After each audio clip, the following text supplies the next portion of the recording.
Voilà, mesdames, messieurs, bonjour. Bienvenue dans Zigzag Café. C'est un peu la surprise, hein. On est au milieu des anarchistes et regardez, musique classique, traditionnelle. Mais vous verrez, il y a un lien entre les Amis de Sonville de Nanda, parce qu'il y a un Prat, deux Prats, au moins 3 Prats sur 4 là, et que vous avez une collaboration ensemble autour du patois, de spectacles et beaucoup d'amitié.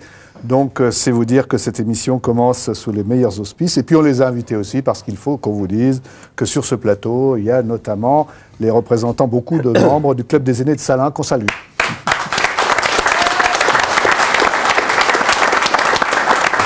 Voilà.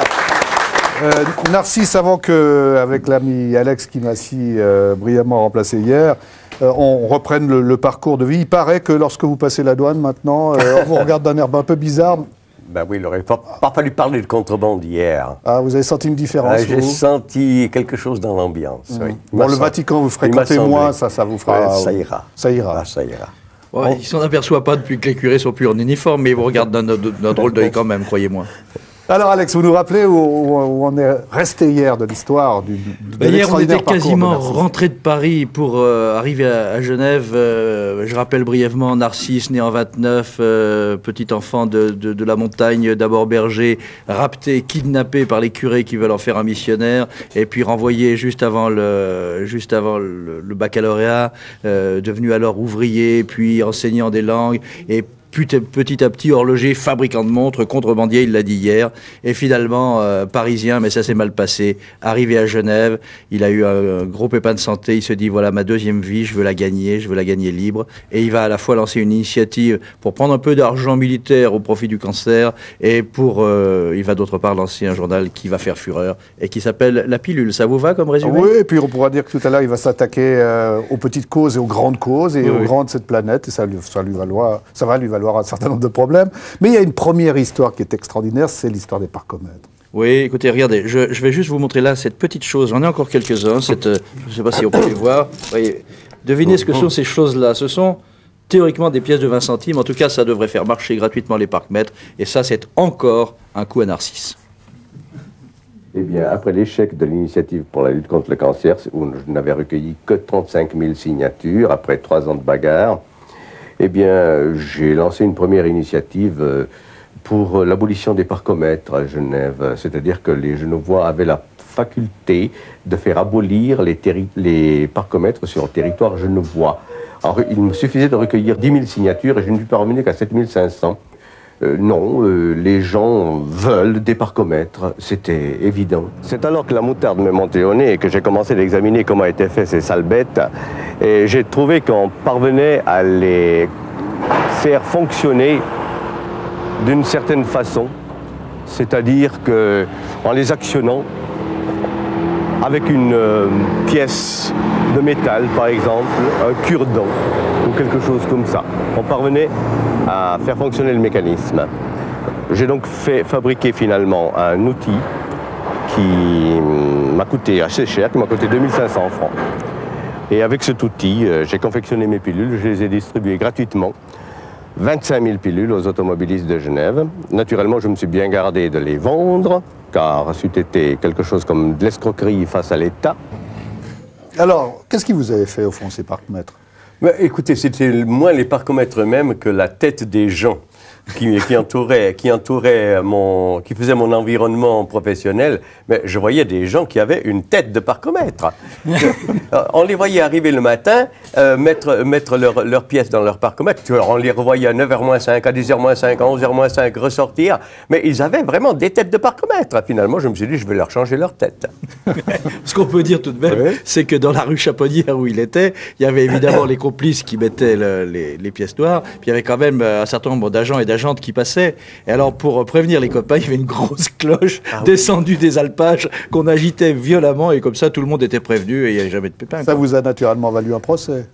Ah oui, bien sûr. Rassurez-nous, là. Bien sûr. Non, mais c'est un procès assez drôle, dans ce sens que lorsque, je crois que c'était une juge, je crois que c'était Madame la Présidente, oui, qui m'a interrogé. Alors, je voyais sur la table du greffier, je voyais 3 sacs, mais 3 gros sacs de plastique comme ça, bourrés de pilules. Je me suis dit, bon, elles sont bien rentrées, apparemment. Et Madame la Présidente me demande, vous en avez distribué combien? J'ai dit 25 000. Elle m'a dit, c'est assez exact, on a eu 25 500. La preuve que les automobilistes genevois sont très disciplinés. Hein, parce toutes celles que vous avez distribuées sont toutes rentrées. Alors, les 500 supplémentaires, c'était les miennes. Voilà. Bon, Alex, je crois que c'est le moment de nous présenter nos autres invités. Ben, si vous voulez. Alors, à côté de Narcisse, Alexandre Antonin, quand il était étudiant, il a soutenu une thèse autour de Narcisse. Comment peut-on devenir anarchiste? Il va essayer de nous dire si ça continue ainsi. Ce que je peux vous dire, c'est qu'entre-temps, lui n'est pas vraiment devenu anarchiste, puisqu'il est député PDC. Donc, s'il y a quelques étincelles, ça sera peut-être une bonne occasion. Oh, je m'en vais, hein. À sa gauche, François Baumann. Il était photographe et il était le dernier imprimeur de la pilule. Et on va parler d'une de ses photos aujourd'hui qui a débouché sur un procès difficile pour vous. À ma gauche, Alain Lenoir. C'est un ami de toujours, je dirais. Et il a participé. Il a même été candidat sur la liste du Parti sans payer de Narcisse. C'était l'un des candidats du Parti sans payer. Je ne sais pas si du Parti sans payer, il nous le dira tout à l'heure. Et à sa gauche, eh bien, Marianne Henkel, qui est responsable du Centre international de recherche sur l'anarchisme. Et donc, on aura ce regard croisé sur la chose, là. Alors, Alex, on revient, vous l'avez dit tout à l'heure, hein, on revient sur le retour de Narcisse en Suisse, avec peu d'argent en poche et difficulté pour être là où il veut être. Puis surtout, il veut être libre. Donc, il veut plus de patron, ça, il l'a dit. Puis, il veut plus non plus de propriétaire. Donc, pas d'appartement, une caravane et un camping à la périphérie de Genève, à Conches. On y est retourné l'autre jour.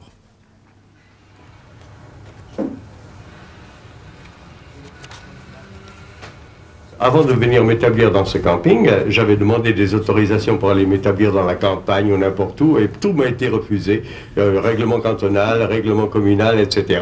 Alors que la Constitution suisse nous dit clairement que les citoyens suisses peuvent s'établir sur n'importe quel point du territoire. Alors, finalement, j'ai été contraint de venir dans ce camping. Mais pas contraint, en revanche, de renier ses convictions sur la caravane en grosses lettres. 4 mots tout simples. La caravane était plus grande à l'époque, bien sûr. Ni Dieu, ni maître. Ah oui, bien sûr. J'avais écrit ni Dieu ni maître sur la caravane. Alors, de temps en temps, il y avait une blague. C'est-à-dire que parmi les visiteurs du camping, il y avait parfois des croyants ou des sectes, peu importe, qui arrivaient. Et tout à coup, je me retrouvais le matin avec... on avait effacé les 2 ni, et je restais avec Dieu maître. Donc j'étais condamné à remettre mes 2 nids à leur place. Voilà, ça c'était la blague. Oui, juste retour des choses d'ailleurs, puisque habituellement c'est plutôt Narcisse qui faisait des blagues aux gens qui ne pensaient pas comme lui. Je trouve que c'est assez moral tout ça. Vous l'avez porté d'autres fois, le ni Dieu ni maître, sur votre voiture ou sur d'autres lieux? Ah oui, oui, bien sûr, je l'ai pas. Oui, je l'avais sur ma voiture. Écoutez, c'était un peu en réaction avec une autre forme de propagande qui me hérissait, c'est-à-dire les gens qui se promènent avec Jésus t'aime, Jésus revient sur leur voiture. Alors moi, je me suis dit non, alors ni Dieu ni maître, voilà. Et effectivement, je me suis promené pendant très longtemps avec ce ni Dieu ni maître sur ma voiture. Généralement, je crois que ça laissait les gens assez indifférents. Mais lorsque j'allais faire des tableaux, par exemple, du côté de Kleb, Vaison, Véret, où les gens sont très croyants, par exemple, eh bien, un jour, il y a une dame qui m'a dit « Écoute, tu devrais l'enlever. ni maître, d'accord, mais ni Dieu, ça passe vraiment pas. Enfin, écoute, damné, tu ne le seras peut-être pas, mais on ne sait jamais. Alex. Oui, ben, je crois qu'on va pouvoir commencer à faire le tour des habits. Je vous l'ai dit, il y a eu l'été dernier le 70e anniversaire fêté par toute l'équipe de la Pilule et les autres amis au sommet de la dent de Vaulion. Et puis parmi les habits, il y avait Alain Lenoir, à qui j'ai bien sûr demandé ce que représentait pour lui Narcisse Prat. Alain, dans le cœur, dans la mémoire, dans la vie, Narcisse, ça a été et c'est qui? Ouf, ma femme dirait que c'est Dieu pour moi, mais c'est peut-être un peu exagéré quand même. Non, c'est un ami, un vrai ami. Et puis, c'est quelqu'un qui m'a ouvert l'esprit, je dois dire, sur beaucoup de choses, sur le sens de la liberté, l'importance de l'amitié aussi, le sens de la rencontre, des choses qui sont immatérielles, mais qui sont très très importantes. Ça s'est passé comment précisément? Oh, ça c'est des souvenirs d'adolescence. Avec quelques amis, on faisait un journal, on était un journal pacifiste. Et il nous avait traités de chrétiens, bêlants, etc. dans son journal qui s'appelait La Pilule, que tout le monde connaît, j'imagine. Et puis on avait piqué la mouche et on était allés s'engueuler et on a fini amis. Ça c'est ma version, la sienne est différente. Lui pense qu'on s'est rencontrés autrement, mais moi je pense qu'on s'est rencontrés comme ça.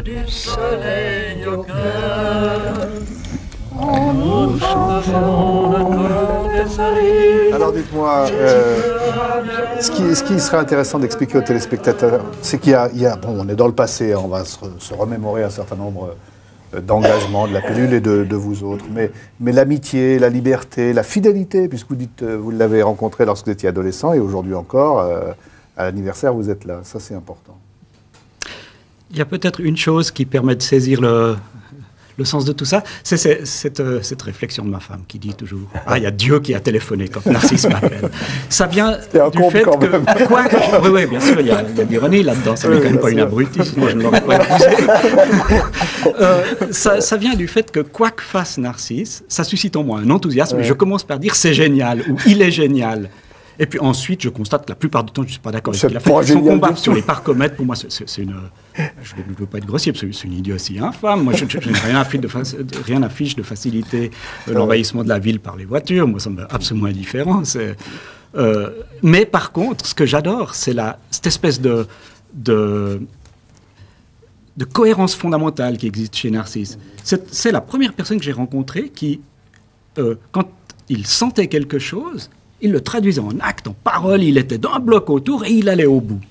Et c'est la première fois que je rencontrais ça, et c'était très intéressant. Et en plus, avec une qualité humaine qu'on constate dans la fréquentation, qui est peut-être plus difficile à appréhender quand on lit les écrits, etc., parce que là, on a affaire à des choses qui sont plus distanciées. Alors, un homme qui agit, on va voir dans quel domaine il agit, et notamment par rapport aux plus puissants. Oui, à l'époque, on s'en souvient peut-être un peu moins aujourd'hui, puisqu'entre-temps, il y a eu l'ayatollah Khomeini. Mais à l'époque, l'Iran était un pays qui se voulait occidental, qui était surarmé, surpuissant, qui était l'allié de l'Amérique. Et voilà que, en fait, au 2e ou au 3e numéro déjà de la Pilule, Narcisse va se faire le chat, si vous me passez l'expression. Et ce qui est fantastique pour la publicité de la Pilule, c'est que le chat va réagir et va vous faire un procès. Mais c'était aberrant. C'était inimaginable. Jamais je n'ai imaginé que ça pouvait arriver. Moi, j'avais envoyé ce pavé, mais comme j'en ai envoyé beaucoup d'autres.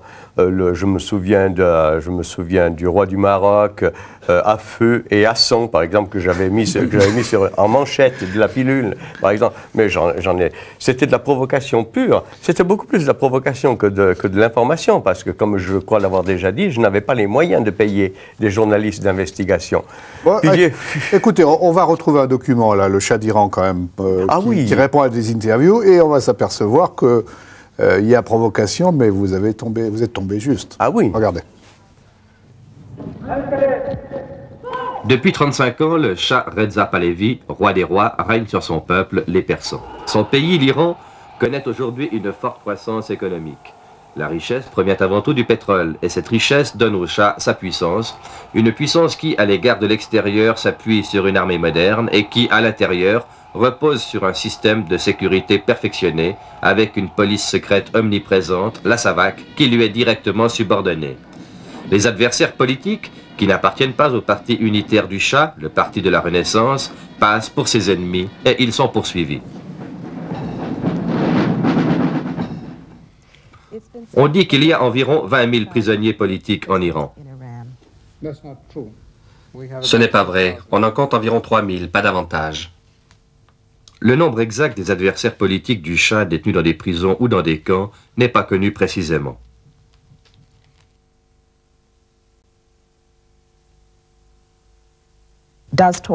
Connaît-on la torture en Iran? Well, this is a question that was put to me more than once, and which I don't like at all. C'est une question que l'on m'a posée plus d'une fois et que je n'aime pas du tout. Elle est en effet tellement ridicule que je n'ai pas besoin d'y répondre, mais je veux bien vous dire que nous n'avons pas besoin de torturer des gens. La torture est faite d'organisations primitives. Or, nous sommes aujourd'hui aussi raffinés que vous. This is the way that unsophisticated organizations were doing things. We are as sophisticated as you are now. Alors l'homme a beaucoup d'assurance, de suffisance même, attaqué par une petite revue qui s'appelle La Pilule, qui tira combien à l'époque, ou avant l'affaire du Shah? 1500. Ouais. Et lors de l'affaire du Shah? 40 000. Vous allez passer de 1500 à 40 000, vous allez faire tous les titres des grands journaux, tout le monde va dire qui est ce Narcisse Prat, et puis ça a des conséquences, hein, naturellement. Bien oui. Il y a eu une réaction. Je ne comprends pas d'ailleurs pourquoi il y a eu une réaction. Il faut d'abord dire qu'il se préparait des manifestations en Suisse. Ah oui, non, mais les manifestations ont eu lieu, je pense, précisément à la suite, je pense qu'elles sont la conséquence du procès que le Shah intentait à la pilule, indirectement.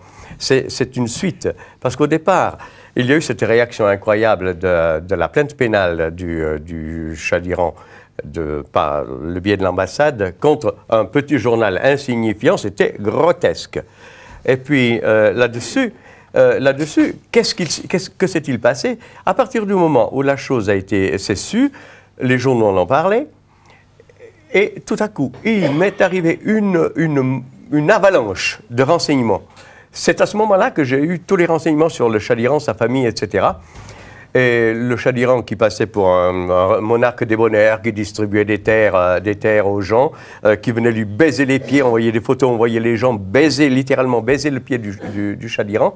Et bien tout à coup, on s'est aperçu avec les documents qui me parvenaient que non, c'était tout autre chose. Et j'ai eu les réfugiés iraniens qui avaient fui l'Iran, j'avais les étudiants iraniens qui m'envoyaient des documents, j'avais des écrivains en exil qui m'envoyaient des documents.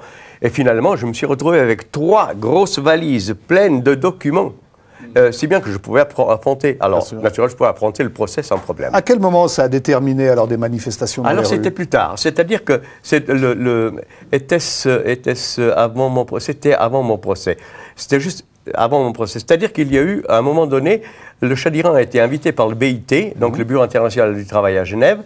Alors ça, c'était vraiment la bourde à ne pas faire. On invite, comme au Bureau international du travail, le roi des esclavagistes. Regardez, voilà les images de la manifestation, là. Vous pouvez peut-être les commenter. Enfin non, vous ne pouvez pas les commenter parce que vous ne les avez pas vus. Vous étiez en prison. Mais oui, parce que... Quand j'y étais, on a été sérieusement gazés. C'est la première expérience pour moi. Oui. Ah bon, parce que chez moi, il s'est passé ceci, c'est que le matin, vers 11h, on avait prévu la manifestation pour l'après-midi. Le matin, vers 11h, voilà, des policiers en civil qui arrivent au bureau de la pilule, et qui, nous avions préparé des pancartes, beaucoup de pancartes, et parmi lesquelles, évidemment, on avait... il y avait toujours des jeux de mots sur le chat, hein, toujours, hein, c'était facile. Et puis, eh bien, la police nous a confisqué toutes les pancartes, et un ami et moi, qui était là, qui se trouvait là, un peu par hasard d'ailleurs, on nous a embarqués. À quel titre? À titre préventif, parce qu'on a estimé que nous étions de nature, peut-être, à troubler l'ordre public dans l'après-midi. Et on nous a enfermés. Au boulevard Karl Vogt jusqu'à 3 h du matin. À 3 h du matin, on est venu nous dire « Maintenant, vous pouvez partir, la manifestation est finie ». Vous vous rappelez de ce moment-là, quel était le rôle et l'influence des articles parus dans la pilule? Mais je crois que c'était en général une sensibilisation à la question iranienne, parce que c'était une période où on était sensibilisé. Il y avait le Vietnam, il y avait l'Amérique du Sud, il y avait... On était prêt à partir en manif pour beaucoup de causes. Mais le fait qu'il y ait eu tellement de monde sur la question du Shah d'Iran, je pense que c'était largement dû à l'écho de la pilule et du procès. Comment va se terminer le procès? Mais d'abord, je veux rendre un hommage à Qassem Radjavi, qui a été par la suite assassiné, et qui était mon informateur principal, aujourd'hui je peux bien le dire, n'est-ce pas, qui était mon informateur principal sur les menées du Shah. Alors, quant au procès, je crois savoir que ce jour-là, il y avait, d'abord comme spectateur, je pense qu'il y avait un policier, un spectateur. Un policier, un spectateur, c'est ce qui m'a été dit. Un policier, un spectateur. C'était vraiment très, très gardé. Alors, au procès lui-même, bon, j'avais quand même des témoins d'une certaine importance. C'est-à-dire, par exemple, j'ai eu Amnesty International, l'avocat d'Amnesty International de Francfort qui est venu. J'ai eu aussi un écrivain iranien. Alors, lui a été spectaculaire. Il avait un rouleau de papier, un grand rouleau de papier. Il a tendu le rouleau de papier à une personne qui se trouvait au fond du tribunal. Il est descendu jusque vers les gens du tribunal. Il a traversé comme ça. Il est revenu par l'autre côté en déployant son papier. Et il a dit, voilà, ça c'est la liste des crimes du Shah d'Iran. Et vous allez gagner ou vous allez perdre? Ben, je vais être condamné. Bien sûr, je vais être condamné. On ne pouvait pas ne pas me condamner parce que j'étais condamné pour insulte à chef d'État étranger.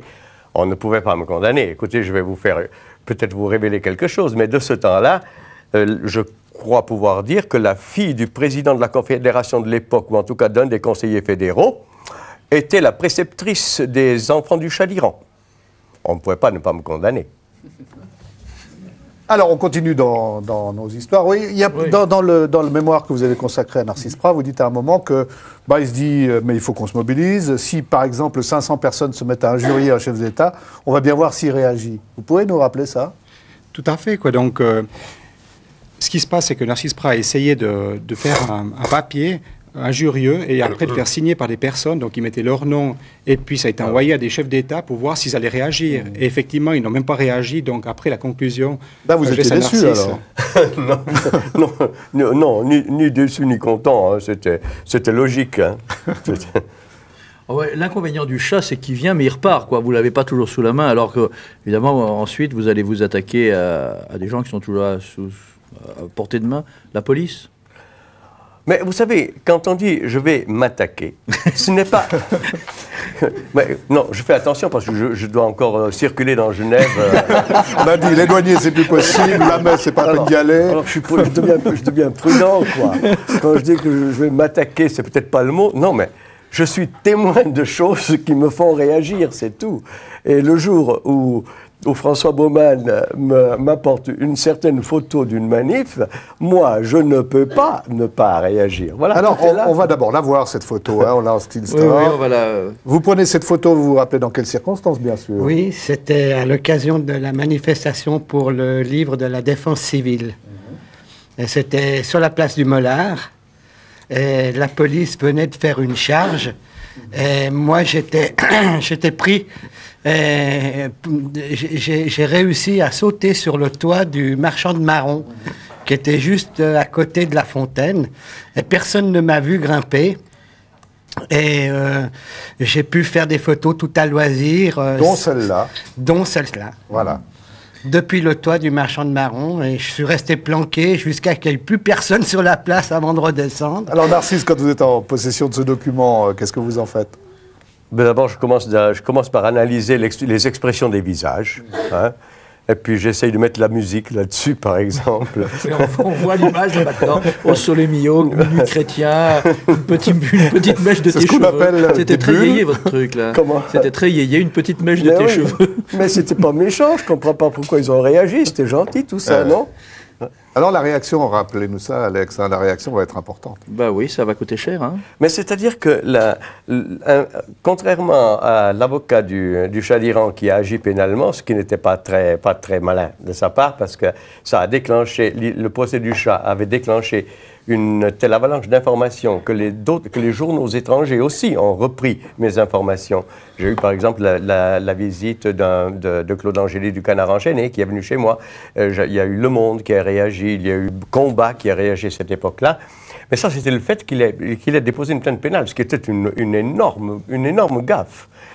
Alors, ici, contrairement à ce qu'avait fait cet avocat-là, celui-ci, beaucoup plus subtil, s'est dit « on va frapper à la caisse ».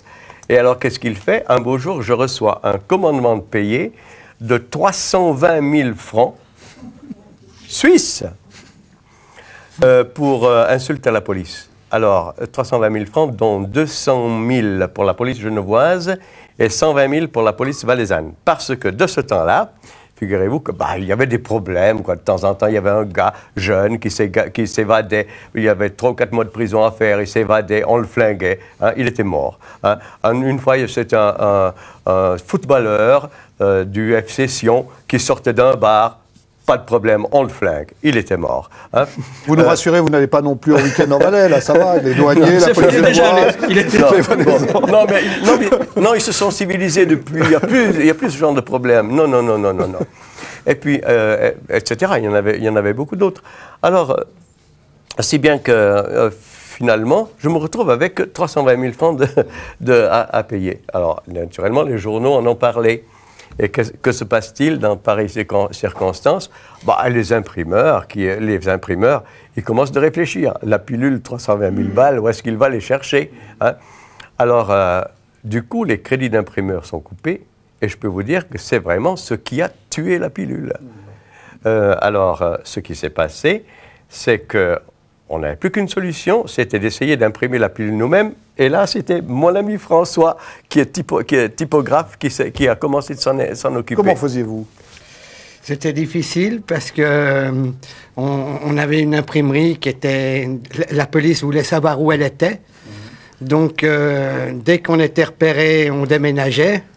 Alors, on a déménagé plusieurs fois la machine, de nuit, enfin bon. Et quand j'avais du papier dans le coffre de la voiture de Narcisse, et que je voulais me rendre à l'imprimerie pour tirer, bien souvent, il fallait que je sème les gendarmes. Du moins, je les fatiguais. Je me promenais dans le quartier des Paquis. Enfin, je les promenais pendant des heures jusqu'à ce qu'ils fatiguent. Et quand je m'apercevais que j'étais plus suivi, j'allais à l'imprimerie. Mais il y avait un autre élément, si je peux me permettre, qui est lié à ceci. C'est qu'à partir du moment où je n'avais plus plus d'imprimeurs à disposition, j'étais condamné à acheter du papier. Alors, je vais vous dire par où passe la liberté de presse. Elle passe par ceci.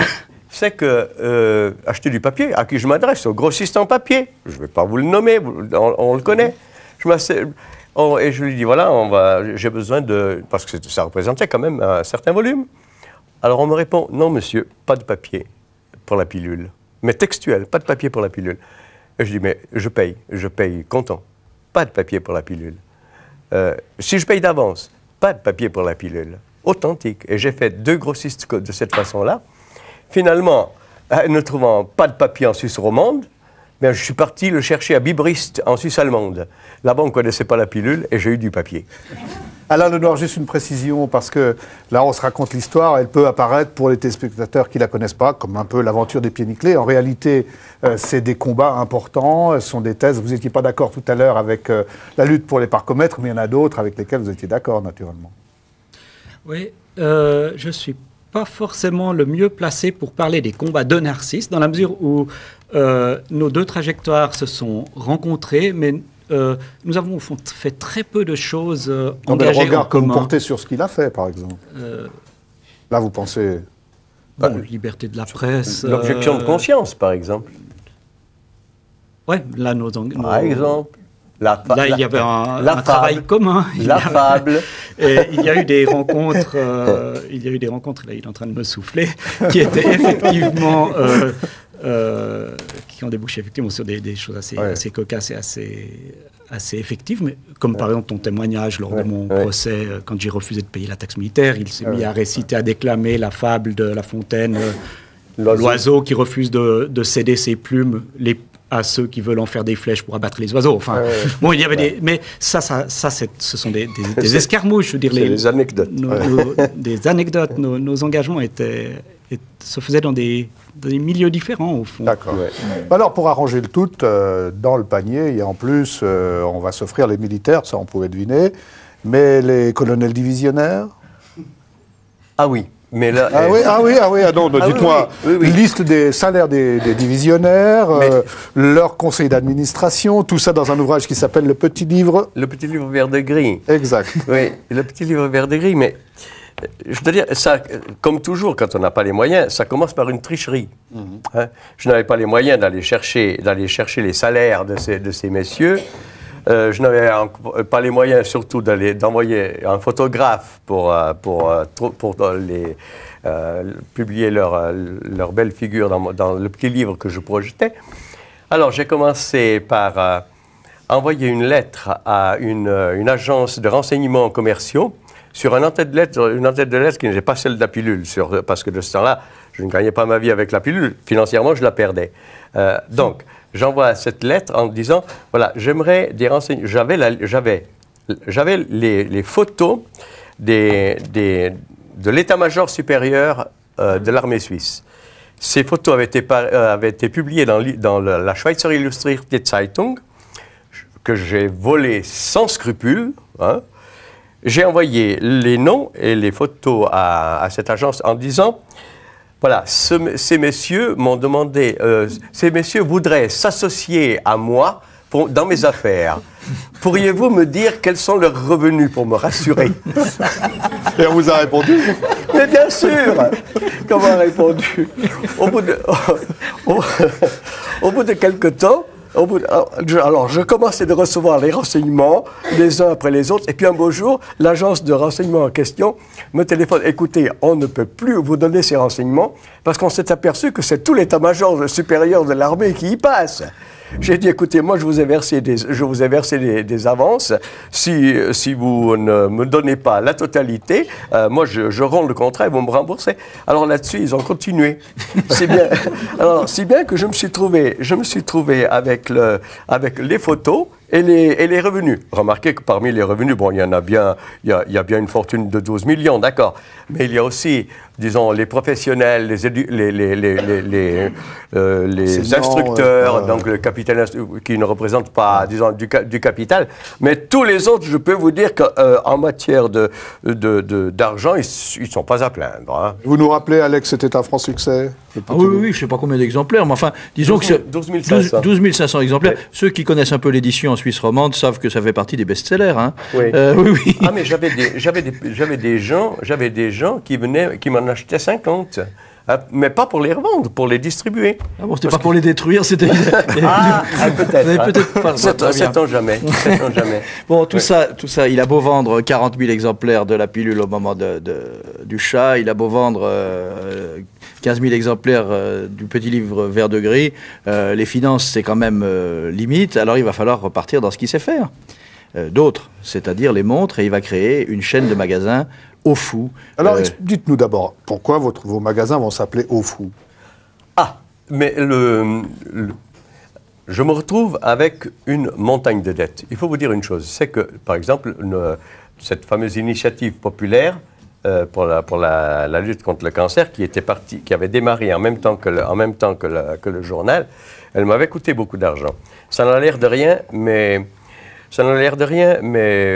récolter 50 000 signatures, maintenant il en faut 100 000, 50 000 signatures, c'est quelque chose d'énorme. Donc, c'est-à-dire, ça n'est que pour les gens qui disposent de 200 000 ou 300 000 adresses. À ce moment-là, vous avez quel montant de dette à peu près?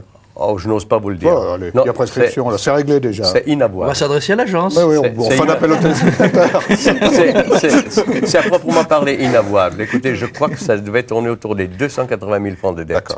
La pilule m'avait mis sur la paille. Là, comme vous êtes un homme multiple, vous dites, bon, alors je vais peut-être pouvoir me refaire et je vais avoir des magasins qui s'appellent Au Fou. Alors pourquoi ils s'appellent Au Fou? Mais donc, d'abord, première chose, pour payer toutes ces dettes, je ne pouvais en aucun cas imaginer qu'avec un magasin de montres, j'allais pouvoir le faire, ni avec des exportations, donc, parce que c'était la crise. Or, comme c'était la crise, je me suis dit, je vais lancer une chaîne de discount de montres sur tout le marché suisse, parce que, vu qu'il y avait crise, tous les fabricants et exportateurs étaient pleins de montres jusque par-dessus la tête qu'ils n'arrivaient pas à écouler.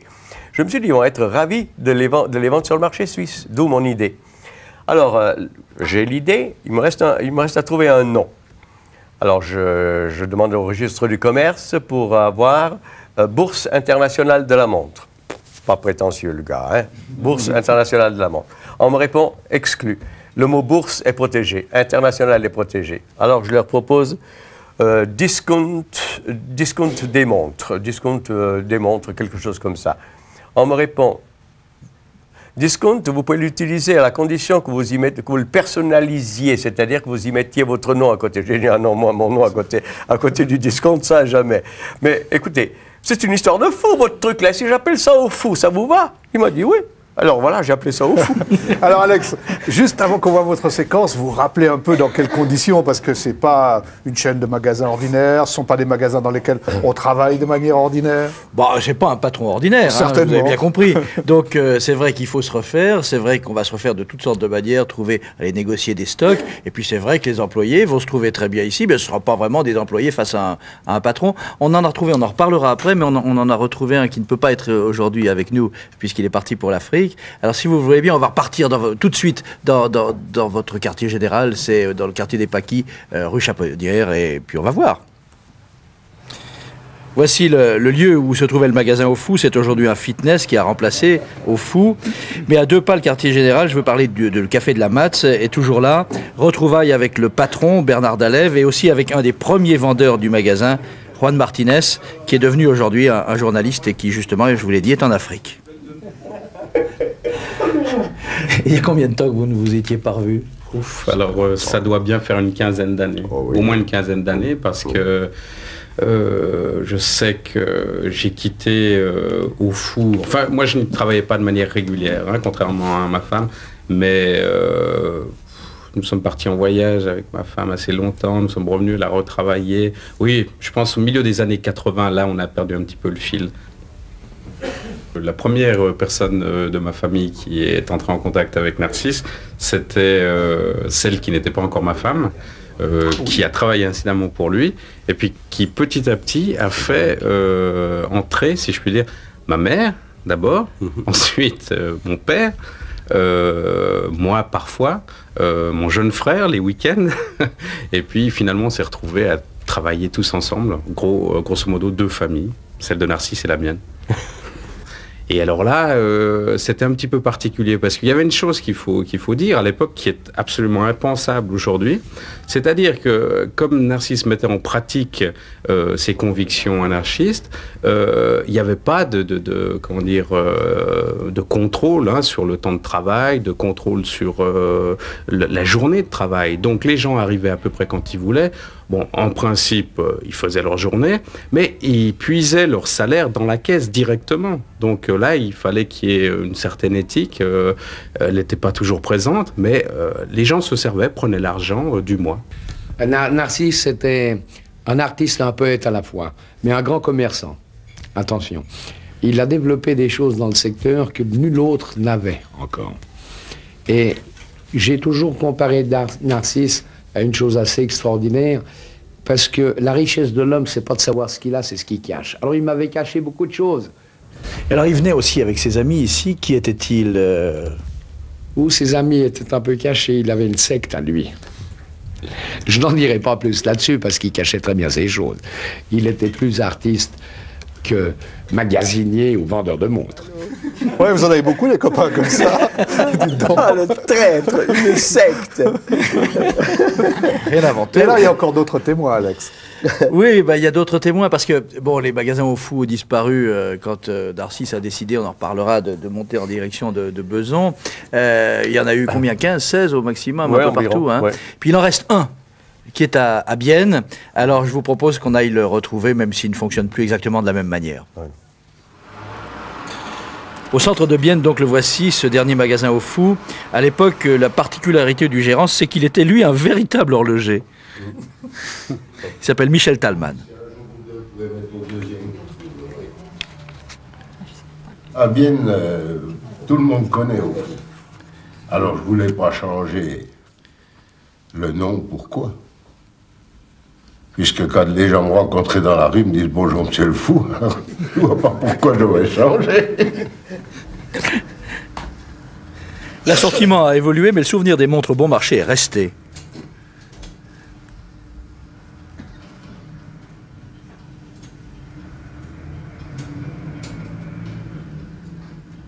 On était les premiers à vendre des montres à ces prix-là, quoi, dans les 30-40 francs. Et aujourd'hui, vous en avez encore des montres comme ça? Oh, il m'en reste quelques-unes, très peu. Là, j'en ai encore une, un modèle dame, qui se vendait à l'époque 39 francs. Vous voyez, encore avec la marque de Narcisse Prat. Alors, c'est Zarp, c'est Prat à l'envers. Je crois qu'il savait très bien acheter, et puis il se contentait d'un bénéfice raisonnable. C'est-à-dire, s'il achetait une montre à 10 francs, il n'allait pas la vendre 40 francs, il allait la mettre à 16 ou 18 francs, quoi. Et il se faisait une marge raisonnable pour que ça se vende. L'autre particularité, c'est que Michel Talman effectuait les réparations pour l'ensemble des magasins au fou, et c'est vrai qu'il y avait parfois besoin de réparations. On avait décidé d'un salaire avec M. Prat. Ce salaire, je le prenais, bon, à la fin du mois dans la caisse, je me faisais ma paye, comme je faisais la paye des autres personnes qui travaillaient à Bienne, et le solde lui était envoyé. Narcisse poète, c'est un vrai chef, et Narcisse chef, c'est un vrai poème.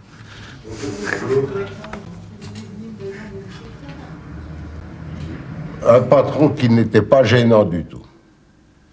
Tant que le magasin marchait, qu'il n'y avait pas de problème, il passait de temps en temps dire bonjour, et c'est tout. Il faisait pas, c'était pas l'embêtant, ou rien du tout, alors ça...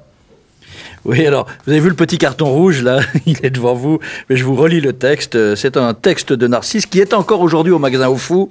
Petit voleur, devenez grand, la Suisse regorge de banques, les banques regorgent d'argent. Ici, comme vous, on en manque. Marianne Henkel, dites-nous, au fond, vous qui vous occupez du Centre international de l'anarchisme, là on évoque une période passée, il y a encore des gens aujourd'hui qui auraient des initiatives, qui ont des initiatives, qui s'expriment ou qui expriment l'anarchie comme ça? Oui, bien entendu. Alors, je crois que le côté particulier de Narcisse, c'est justement toutes ces entreprises qu'il a lancées, toutes ces choses qu'elle a un peu dans tous les sens, anarchiste ou pas, c'est un anarchiste à sa façon, comme il y en a beaucoup d'autres. Moi, je suis un petit peu plus la gardienne de la tradition, avec une bibliothèque, avec des collections de journaux. Mais effectivement, il y a toujours eu, je crois, dans les publications anarchistes qui ont toujours beaucoup tenu à ce qu'ils appellent la propagande par l'écrit. Il y a eu la propagande par le fait, la propagande par la parole, la propagande par l'écrit, c'est les petits journaux au marché, c'est les brochures, c'est les petits bouquins.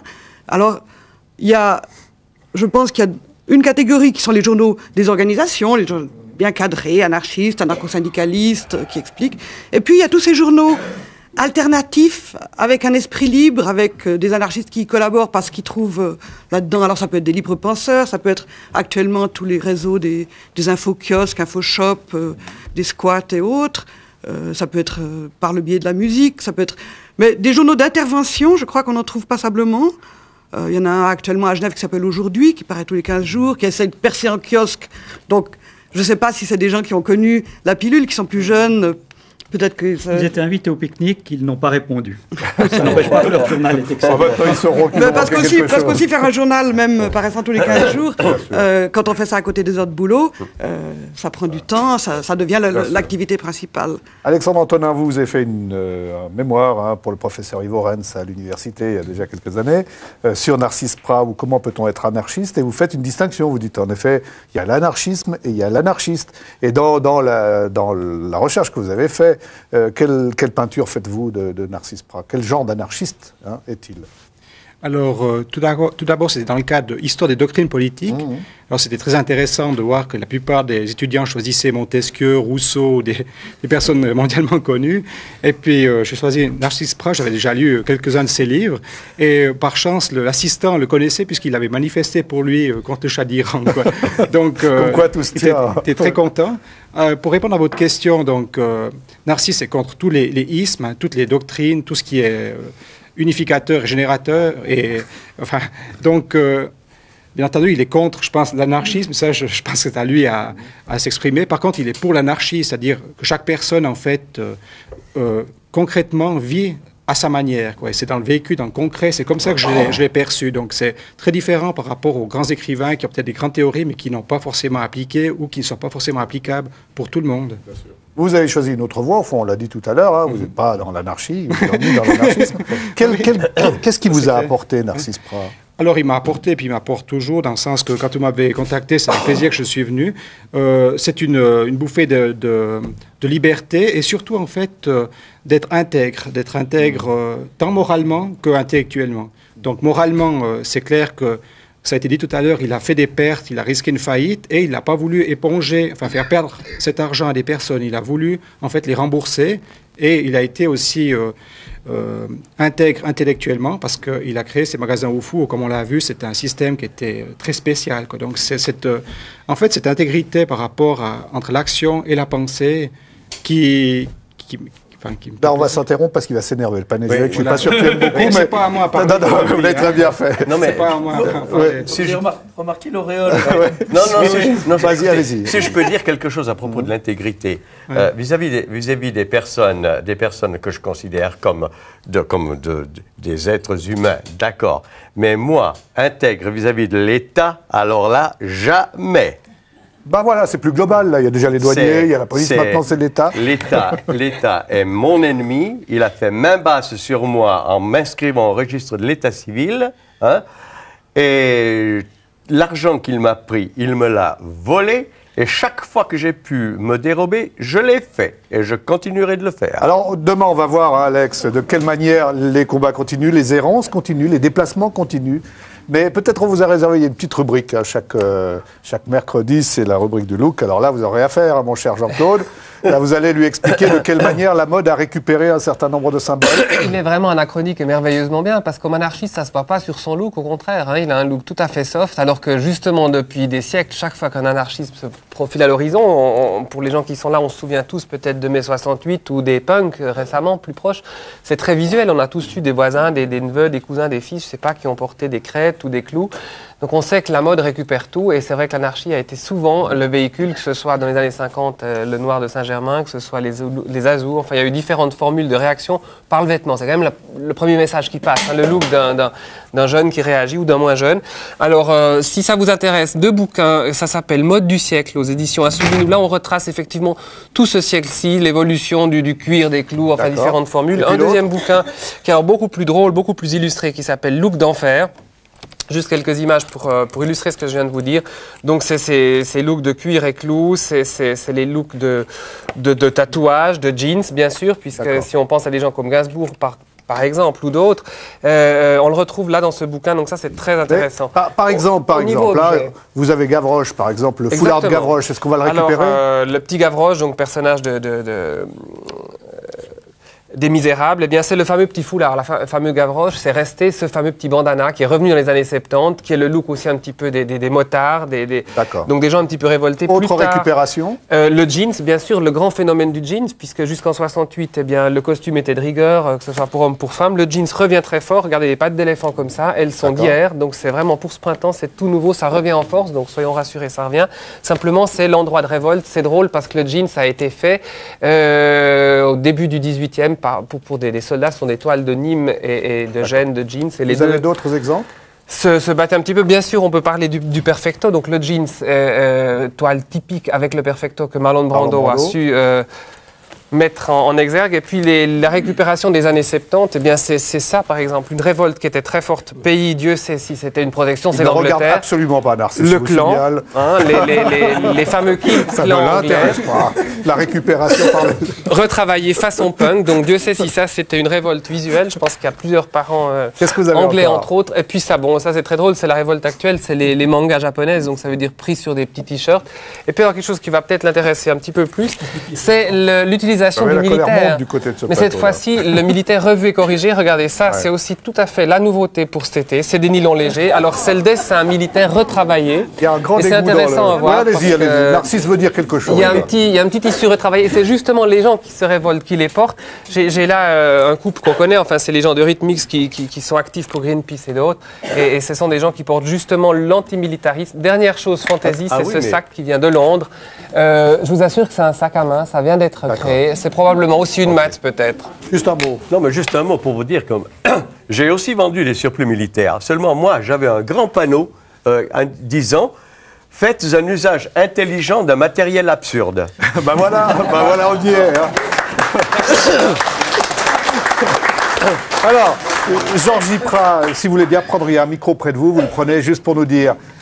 Un Prat, 2 Prats, 3 Prats en tout cas. Le 4e, il fait partie de la famille aussi? Oui, c'est un neveu. Donc j'ai les 2 fils de chaque côté et mon neveu à ma droite. Oui. Tout le monde est de Nanda. Vous avez d'ailleurs un orchestre qui s'appelle Les Amis de Sonville. Vous avez même un CD qui a été fait. Et vous avez un lien, vous nous dites juste en une minute, un lien avec Narcisse. Oui, donc moi j'ai connu Narcisse un peu plus tard que son temps de l'anarchie.